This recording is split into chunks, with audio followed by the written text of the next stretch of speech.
In this video, we're going to talk about USAA. If you are affiliated with the military, this is probably one of the best banks to bank with. So if you are trying to figure out which USAA credit card is best for you, make sure you watch this video to the very end. What's up, winners? My name is Naam. If you're new here, welcome. Here we talk all things personal finance and credit. Start now by subscribing so you don't miss out on any future videos. So first off, let's talk about how can you get in with USAA. USAA is a little bit more strict to become a member compared to the other military banks such as Navy Federal or PenFed. But let's go over it. So to become a member of USAA, you would have to be an active duty military member or a veteran. Additionally, spouses and children are eligible to join as well. Plus, pre-commissioned officers can also join, meaning that you're in the US Service Academy, ROTC program, or something similar. But aside from that, there's no other ways of entry. With PenFed and Navy Federal, there are workarounds and backdoor options that will allow you to become a member, but with USAA, it is pretty strict. As a disclaimer, I do bank with USAA personally, but I'm not being paid by them whatsoever, so all of these opinions are of my own. So before I start listing off all the credit cards,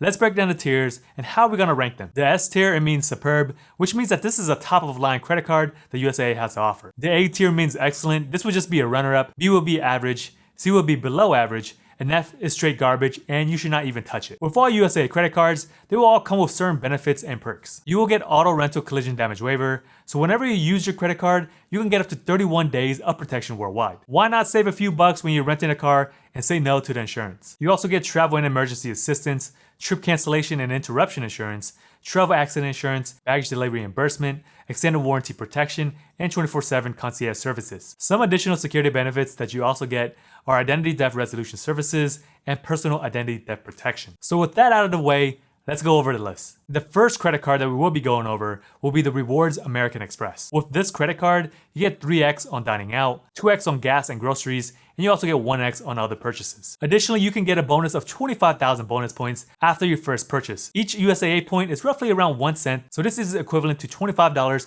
after you spend it on something. What I really like about this card is that you can redeem your points at any time. There is no threshold that you would have to meet before using them. There's also no annual fees or foreign transaction fees. I would place this card in the A tier. The reason being is that this is a pretty good credit card. There are no caps on how much rewards you can earn, plus you can redeem them whenever you want. The categories that people use the most are typically gas, groceries, and dining out, so getting a bonus on those spending categories is pretty good. You also get $25 after making your first purchase, which is pretty great, but I wish it was just a little bit higher even if there is a spending requirement needed. Overall, this is a pretty excellent credit card. The next credit card that we will be going over will be the Rewards Visa Signature. With this credit card, you get 2x on gas and eating out, plus you get 1x on everything else. Similar to the Rewards Amex, you also get 2,500 bonus points after your first purchase, which is equivalent to 25 bucks. I would also consider this a forever card since there's no annual fees, plus no foreign transaction fees. I would personally place this card in the B tier. The reason being is that it is pretty average.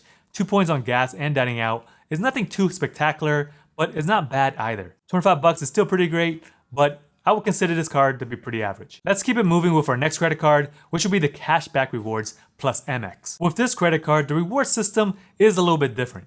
You get 5% cash back on your first $3,000 in combined gas station and military base purchase yearly. For those who are active duty, this does come in handy because this counts towards the commissary and the exchange. But since I'm a veteran, the majority of the time, I can just use this on regular gas purchases. You also get 2% cash back on your first $3,000 in grocery purchases each year. Then after that, you just get an unlimited 1% cash back on all other purchases. Unlike the other two cards that we did talk about, there's no welcome offer or sign-up bonus. But if you were to maximize a 5% cash back on gas stations and 2% cash back on groceries, you can get around a $210 value. So I would place this card in the A tier. The biggest contributing factor is getting 5% cash back at gas stations and military base purchases. So if you are on active duty, it is very possible to maximize this benefit, because $3,000 a year comes out to around $250 per month in spending, which is very achievable. This credit card is probably better for individuals who are single or a couple, but if you are a large family and have a lot of spending, then this card may just be average for you. Moving on to our next credit card,